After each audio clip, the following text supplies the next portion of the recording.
Hello students, welcome to wait for job. আজকে তোমাদের জন্য আবার একটা স্পেশাল ক্লাস নিয়ে চলে এসেছি, যেখানে আমাদের আপকামিং এক্সামের জন্য গুরুত্বপূর্ণ এমসিকিউ প্রশ্ন উত্তর আলোচনা করব। তোমরা প্রত্যেকে জানো যে আমাদের চ্যানেল থেকে তোমরা প্রতিদিন ফ্রি ক্লাসেস পেয়ে থাকো, যেগুলো তোমরা আমাদের ফেসবুক পেজে পাও, এছাড়া আমাদের ইউটিউব চ্যানেলও রয়েছে। তো আর দেরি না করে চলো শুরু করা যাক। প্রথম প্রশ্ন কি বলেছে, কোন খেলায় সিলি পয়েন্ট শব্দটি ব্যবহার করা হয়? আমরা প্রত্যেকেই বিভিন্ন রকমের খেলা বা স্পোর্টস দেখি, তার মধ্যে ক্রিকেট, ফুটবল, হকি থেকে শুরু করে সবকিছু। তো সিলি পয়েন্ট শব্দটা কোন খেলার সাথে যুক্ত? দেখো চারটে অপশন রয়েছে: ক্রিকেট, হকি, গলফ আর পোলো। দেখো প্রত্যেকেই আমরা জানি, প্রত্যেকেই আমরা খেলা দেখি। তো সিলি পয়েন্ট কথাটা ক্রিকেট শব্দটির সাথে যুক্ত। তো ক্রিকেটের সাথে যুক্ত একটা পয়েন্ট, যেটা ফিল্ডিং একটা পজিশন হয়, সেটাকে সিলি পয়েন্ট বলা হয়ে থাকে। এছাড়া হকির সাথেও বিভিন্ন ধরনের শব্দ যুক্ত রয়েছে। যেমন প্রচুর যেটা পরীক্ষায় আসে হকিতে, সেটা হচ্ছে পেনাল্টি কর্নার। মানে এক ধরনের হচ্ছে পেনাল্টি হয়, যেটা দূর থেকে মানে একটা ডিস্টেন্স থেকে হিট করা হয়, সামনে কেউ থাকে না, পেনাল্টি কর্নার হয়ে থাকে। এছাড়া গল্ফের সাথে এক ধরনের বিশেষ শব্দ ব্যবহার করা হয়, টি। মানে সেই যে যেটা দিয়ে তোমার হিট করে সেটাকে টি বলা হয়, বা যেখানে ফেলানো হয় সেটাকে পুট বলা হয়। এই টার্ম গুলো এসে থাকে। ঠিক আছে? আর পোলোর সাথে যে টার্মটা সবচেয়ে বেশি আসে সেটা হচ্ছে ম্যালেট। তো এই প্রশ্নগুলো কিন্তু পরীক্ষায় আসে। ক্রিকেটের সাথে আরো অনেক শব্দ আছে, যার মধ্যে চায়না ম্যান থেকে শুরু করে কভার, গলি, বিভিন্ন ধরনের প্রশ্ন এসে থাকে। চলো পরবর্তী প্রশ্নে যাওয়া যাক। কি বলেছে, মুরুগায়া গোল্ড কাপ কোন খেলার সাথে যুক্ত? দেখো খুবই গুরুত্বপূর্ণ একটা খেলা, যেখানের মধ্যে বিভিন্ন ধরনের কাপ হয়, যেমন উবের কাপ। ঠিক আছে?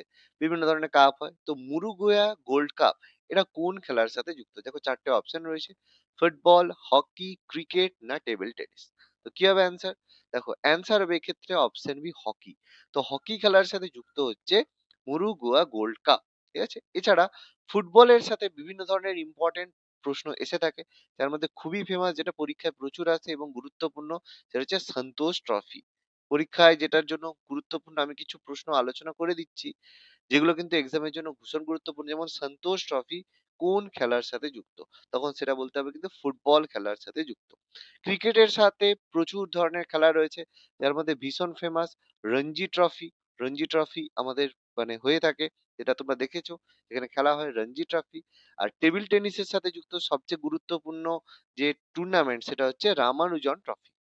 যে আমাদের অঙ্কের যে লেজেন্ড বলা হয় শ্রীনিবাস রামানুজন, তো সেই রামানুজন ট্রফি টেবিল টেনিসের সাথে যুক্ত। তো এই ধরনের কিন্তু পরীক্ষায় প্রশ্ন এসে থাকে, আমাদের কিন্তু কেয়ারফুলি উত্তর করতে হবে। ওকে, চলো পরবর্তী প্রশ্নে যাওয়া যাক। কি বলেছে, SAARC, south Indian association for regional cooperation এর প্রথম সম্মেলন কোথায় হয়েছিল? দেখো প্রত্যেকেই জানি সার্ক কি করে, যে আমাদের সাউথ ইন্ডিয়া মানে দক্ষিণ এশিয়ার, দক্ষিণ পশ্চিম এশিয়া, দক্ষিণ পূর্ব এশিয়ার যেসব দেশগুলো রয়েছে, তাদের মধ্যে সহযোগিতা মানে একে অপরকে সাহায্য করার জন্য এই সার্ক গঠিত হয়েছিল। তো তার ফুল ফর্ম হচ্ছে south Asian association for regional cooperation. তার প্রথম সম্মেলন কোথায় হয়েছিল? চারটে অপশন রয়েছে: ঢাকা, কলম্বো, কাঠমান্ডু না নতুন দিল্লি।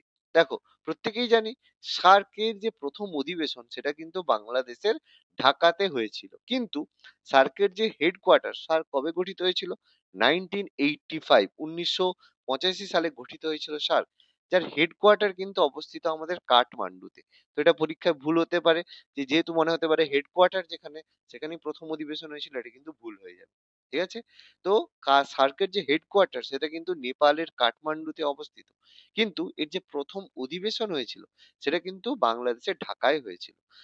তো এই মানে সার্কের মধ্যে শ্রীলঙ্কা রয়েছে, আফগানিস্তান রয়েছে, নেপাল রয়েছে, ভুটান রয়েছে, বাংলাদেশ রয়েছে, ইন্ডিয়া রয়েছে, পাকিস্তান রয়েছে আর মলদ্বীপস রয়েছে।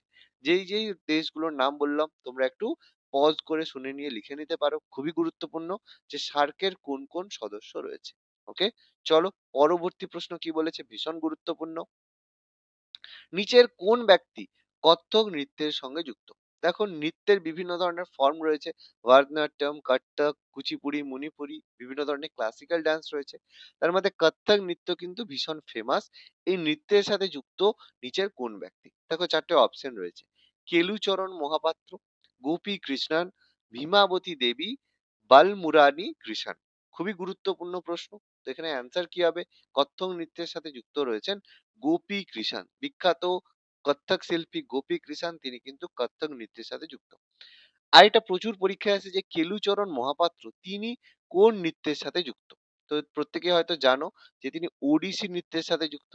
ওড়িশি নৃত্যের সাথে যুক্ত আরেকজন বিখ্যাত ব্যক্তিত্ব আমাদের ডোনা গাঙ্গুলি, আমাদের সৌরভ গাঙ্গুলি যে ওয়াইফ ডোনা গাঙ্গুলি, এটাও কিন্তু পরীক্ষায় এসেছে যে ডোনা গাঙ্গুলি কোন নৃত্যের সাথে যুক্ত। তিনি কিন্তু ওড়িশি নৃত্যের সাথে যুক্ত। ওকে। এছাড়া আমাদের কেলুচরণ মহাপাত্র ছাড়াও আমাদের রয়েছেন বিরজু মহারাজ, ঠিক আছে। তারপর এদের নাম কিন্তু আমাদের মাথার মধ্যে রাখতে হবে। ওকে। চলো, পরবর্তী প্রশ্ন কি বলেছে, খুব ইম্পর্টেন্ট। কোন গুপ্ত সম্রাট হুন আক্রমণ প্রতিহত করেছিলেন? দেখো, ভারতে বিভিন্ন সময় শকদের আক্রমণ হয়েছিল, হুনদের আক্রমণ হয়েছিল বৈদেশিক শক্তি হিসাবে। তো এর মধ্যে কোন গুপ্ত সম্রাট হুন আক্রমণ প্রতিহত করেছিলেন? চারটে অপশন রয়েছে: সমুদ্রগুপ্ত, দ্বিতীয় চন্দ্রগুপ্ত, কুমারগুপ্ত না স্কন্দগুপ্ত। দেখো, প্রত্যেকেই আমরা জানি যে দ্বিতীয় চন্দ্রগুপ্ত তিনি কিন্তু শকদেরকে ভারত থেকে বিতাড়িত করেছিলেন, সেই জন্য তাকে আমরা বলে থাকি শকারি। তিনি কিন্তু শকদের পরাজিত করেছিলেন, সেই জন্য তাকে বলা হয় শকারি। আর স্কন্দগুপ্ত তিনি হুনদের আক্রমণ প্রতিহত করেছিলেন, এই জন্য তাকে বলা হয় ভারতের রক্ষাকারী। ঠিক আছে। পরীক্ষায় আসা প্রশ্ন হুন আর শকদের মধ্যে গুলিয়ে ফেলবে না। ভারতের রক্ষাকারী বলা হয় স্কন্দগুপ্তকে, যিনি কিন্তু তাকে কিন্তু তিনি প্রথম ভারতে হুন আক্রমণ প্রতিহত করেছিলেন। এছাড়া সমুদ্রগুপ্ত, তাকে আমরা কবিরাজ হিসেবে বলে থাকি, কিন্তু গুপ্ত বংশের সবচেয়ে শ্রেষ্ঠ শাসক ছিলেন। তিনি জীবনে কোনোদিন যুদ্ধে পরাজিত হয়নি, সেই জন্য তাকে ইন্ডিয়ান নেপোলিয়ান বলা হয়ে থাকে। এছাড়া তিনি কবি ছিলেন, একজন কবিরাজ হিসেবে বলা হয়। কুমারগুপ্ত, তিনি কার্তিকের উপাসক ছিলেন। তিনি তার সময় সুখ আর সমৃদ্ধির সবচেয়ে যুগ বলা হয় কুমারগুপ্তের সময়, যার সময় প্রতিষ্ঠিত হয়েছিল নালন্দা বিশ্ববিদ্যালয়। প্রত্যেকেই যে আমরা জানি যে নালন্দা বিশ্ববিদ্যালয় যে ফাউন্ডেশন, সেটা কিন্তু কুমারগুপ্তের সময় হয়েছিল। পরবর্তীকালে হর্ষবর্ধনের সময় এটা ফ্লারিশড হয়, বাট ফাউন্ডেশন কিন্তু কুমারগুপ্ত করেছিল। তো অবশ্যই হুন আক্রমণ প্রতিহত করেছিল স্কন্দগুপ্ত, যেই জন্য তাকে আমরা ভারতের রক্ষাকারী বলি। পরবর্তী প্রশ্ন, কোন তারিখে আন্তর্জাতিক জীব বৈচিত্র্য দিবস বা ইন্টারন্যাশনাল বায়োডাইভার্সিটি ডে পালন করা হয়? জীব বৈচিত্র্য মানে যাতে বিভিন্ন ধরনের বৈচিত্র্যপূর্ণ জীব ভারত পৃথিবীতে যদি না থাকে, তাহলে আমাদের যে পৃথিবীর ভারসাম্য কিন্তু হ্রাস পায়। সেই জন্য biodiversity day, international biodiversity day কবে পালন করা হয়? 3 মে, 11ই মে, 22 মে না 12ই মে? দেখো, আমি আগের দিনই আলোচনা করেছিলাম যে আন্তর্জাতিক জীব বৈচিত্র্য ইন্টারন্যাশনাল বায়োডাইভার্সিটি ডে পালন করা হয় 22 মে তারিখে। ঠিক আছে। তাহলে 3 মে আমাদের মানে এইগুলো কিন্তু আমাদের মনে রাখতে হবে। ঠিক আছে। যেমন 11th মে কি পালন করা হয়? 11th মে পালন করা হয় ন্যাশনাল টেকনোলজি ডে। ঠিক আছে। টেকনোলজি ডে পালন করা হয়ে থাকে 11th মে। ঠিক আছে। 12th মে কি করা হয়? 12th মে পালন করা হয় ইন্টারন্যাশনাল ইন্টারন্যাশনাল নার্স ডে পালন করা হয়ে থাকে। ওকে, তাহলে এগুলো আমাদের মাথার মধ্যে রাখতে হবে। চলো, পরবর্তী প্রশ্ন কি বলেছে, 2026 সালের শীতকালীন অলিম্পিক কোথায় অনুষ্ঠিত হবে? দেখো, আমাদের 2026 সালে অলিম্পিক দু ধরনের হয়, গ্রীষ্মকালীন অলিম্পিক হয় আর শীতকালীন অলিম্পিক হয়। সামার অলিম্পিক হয়, উইন্টার অলিম্পিক হয়। অর্থাৎ শীতকালীন অলিম্পিক কোথায় হবে? চারটে অপশন রয়েছে: চীন, ভারত, ইতালি না রাশিয়া। দেখো, প্রত্যেকেই আমরা হয়তো জানি, আপডেট আমাদের রয়েছে, সেটা হচ্ছে ইতালির মিলান শহরে কিন্তু আমাদের শীতকালীন যেটা আমাদের অলিম্পিক, সেটা এবছর হবে। ইতালি যে শহর, সেটা কিন্তু প্রকৃত প্রথমে শহর ছিল না, ইউনিফিকেশন করে এই শহরটা কিন্তু হয়েছিল। তো খুবই গুরুত্বপূর্ণ প্রশ্ন, 2026 সালের শীতকালীন অলিম্পিক কিন্তু ইতালির মিলানে অনুষ্ঠিত হতে চলেছে। পরবর্তী প্রশ্ন, শিশির কুমার ঘোষ প্রকাশিত সংবাদপত্র কোনটি?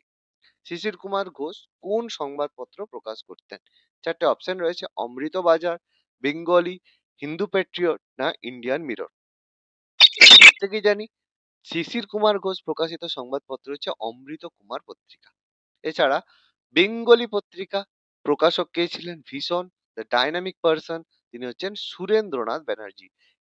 ব্যানার্জি, সুরেন্দ্রনাথ ব্যানার্জি, যাকে আমরা প্রকৃতভাবে জাতীয় কংগ্রেসের ফাউন্ডার বলতে পারি, কিন্তু তিনি যেহেতু ব্রিটিশদের মানে এগেনস্টে ছিলেন, সেই জন্য তাকে সরিয়ে দিয়ে আমাদের উমেশ চন্দ্র ব্যানার্জি সভাপতি হয়ে গেছিলেন। বাট এই সুরেন্দ্রনাথ ব্যানার্জি যিনি প্রতিষ্ঠিত করেছিলেন ভারত সভা, তিনি কিন্তু ভারতের প্রকৃত রাজনীতিবিদ ছিলেন, মানে ভারতের প্রকৃত মানে মানুষ তিনি ছিলেন। হিন্দু পেট্রিয়ট, তার মানে প্রকাশক কে ছিলেন আমরা প্রত্যেকেই পড়েছি, তিনি ছিলেন হরিশচন্দ্র মুখার্জি। হরিশচন্দ্র মুখোপাধ্যায়, হরিশচন্দ্র মুখোপাধ্যায় তিনি ছিলেন হিন্দু পেট্রিয়টের সম্পাদক। ওকে। আর ইন্ডিয়ান মিরর পত্রিকার সম্পাদক কে ছিলেন? তিনি ছিলেন কেশব চন্দ্র সেন। ব্রাহ্ম সমাজের তিনি একজন বড় সদস্য ছিলেন, কিন্তু পরবর্তীকালে তার নেতৃত্বে ব্রাহ্ম সমাজ ভাগ হয়ে যায়। তো সেই কেশব চন্দ্র সেন ছিলেন ইন্ডিয়ান মিররের সম্পাদক। চলো পরবর্তী প্রশ্নে যাওয়া যাক, কি বলেছে। ইয়েলো বিপ্লব বা হলুদ বিপ্লব কোন বিষয়ের সঙ্গে যুক্ত? চারটে অপশন রয়েছে, মাংস, তৈলবীজ, জল না ওষুধ। দেখো প্রত্যেকেই জানি ইয়েলো রেভলিউশন তৈল বীজ সম্পর্কে যুক্ত। ঠিক আছে, আমরা প্রত্যেকেই জানি মাংসের সাথে যুক্ত রয়েছে রেড রেভলিউশন। এগুলো কিন্তু আমাদের পড়তে হবে। Red revolution. ব্লু যদি বলা হয় তাহলে সেটা মাছ চাষের সঙ্গে যুক্ত, ফিশ। হোয়াইট যদি বলা হয় সাদা, সেটা আমাদের দুধ বা মিল্কের সাথে যুক্ত। এরকম প্রত্যেকটা আমাদের গ্রিন যদি রেভলিউশন বলা হয় তখন সেটা আমাদের যে গম, হুইট, তার সাথে সম্পর্কিত। তো এরকম আমাদের প্রায় প্রতিটা কালারেরই রয়েছে। মানে আমাদের হচ্ছে সিলভার রেভলিউশন রয়েছে, ঠিক আছে, ডিম চাষের সাথে যুক্ত। ঠিক আছে, আমাদের হচ্ছে এগ। এরকম কিন্তু সব রেভলিউশন আমাদের মাথার মধ্যে রাখতে হবে। ওকে, চলো পরবর্তী প্রশ্ন কি বলেছে। ভারতের সর্বনিম্ন জনঘনত্বপূর্ণ রাজ্য কোনটি? কোন রাজ্যে সবচেয়ে কম জনঘনত্ব রয়েছে? কম জনসংখ্যা নয়, জনঘনত্ব। চারটে অপশন রয়েছে, অরুণাচল প্রদেশ, মণিপুর, মিজোরাম না গোয়া। দেখো প্রত্যেকেই জানি সবচেয়ে কম জনঘনত্বপূর্ণ রাজ্য হচ্ছে অরুণাচল প্রদেশ। অরুণাচল প্রদেশের এরিয়া বেশি রয়েছে, কিন্তু জনসংখ্যা কম হওয়ার জন্য কম জনঘনত্বপূর্ণ রাজ্য। এবার যদি সবচেয়ে বেশি জনঘনত্বপূর্ণ রাজ্য বলা হয়, জনঘনত্বপূর্ণ রাজ্য যদি বলা হয় সেটা হবে বিহার। অ্যাকর্ডিং টু 2011 সেন্সাস অনুযায়ী বিহার। কিন্তু তার আগের সেন্সাস যদি হয় 2001 সেন্সাস, সেটা অনুযায়ী কিন্তু ওয়েস্ট বেঙ্গল বা পশ্চিমবঙ্গ ছিল। এটা মনে রাখতে হবে। আর সবচেয়ে কম জনসংখ্যা যদি বলা হয়, জনঘনত্ব তো আমাদের অরুণাচল প্রদেশ, কম জনসংখ্যা যদি জনসংখ্যা বলা হয় সেটা কিন্তু সিকিম হবে। সিকিম সবচেয়ে কম জনসংখ্যা। আর এরিয়ার দিক থেকে যদি ছোট বলা হয় সেটা কিন্তু গোয়া হবে। ওকে, তো এগুলো মনে রাখতে হবে কোনটা কি উত্তর হবে, কেন হবে। আর এরিয়ার দিক থেকে যদি বড় রাজ্য বলা হয় সেটা হবে রাজস্থান। রাজস্থানের এরিয়া সব থেকে বড়। আর জনসংখ্যা মানে জনসংখ্যার দিক থেকে যদি সবচেয়ে বেশি বড় বলা হয় সেটা হবে উত্তরপ্রদেশ বা ইউপি। ইউপিতে জনসংখ্যা সব থেকে বেশি। তো এগুলো কেয়ারফুলি দেখতে হবে পরীক্ষায় কি প্রশ্নটা পড়েছে। ওকে, চলো নেক্সট প্রশ্ন কি বলেছে। দার্জিলিং হিমালয়ান রেলওয়ে কত সালে ওয়ার্ল্ড হেরিটেজ সাইট রূপে ঘোষিত হয়? খুবই গুরুত্বপূর্ণ প্রশ্ন। চারটে অপশন রয়েছে, 1980, 1990, 1999 না 2003 সাল। তো দেখো প্রত্যেকেই জানি দার্জিলিং হিমালয়ান রেলওয়ে, যার বিশেষ বৈশিষ্ট্য হচ্ছে টয় ট্রেন। যারা হয়তো দার্জিলিং ঘুরতে গিয়েছো, টয় ট্রেনে চেপেছো, যেটা আমাদের হেরিটেজ সাইটের অন্যতম কারণ। তো এটা ওয়ার্ল্ড হেরিটেজ সাইট হিসেবে ঘোষণা হয়েছিল কবে? 1999, 1999 সালে। খুবই গুরুত্বপূর্ণ প্রশ্ন, আমাদের মাথায় রাখতে হবে। ওকে, চলো আজকে লাস্ট প্রশ্ন কি বলেছে।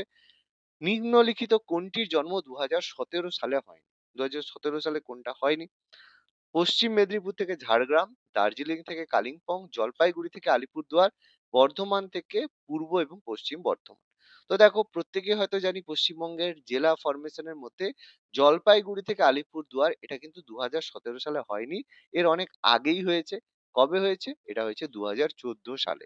2014 সালে জলপাইগুড়ি থেকে ভেঙে আলিপুরদুয়ার করা হয়েছে। বাকি সবগুলো কিন্তু 2017 সালে হয়েছিল। বোঝা গেল?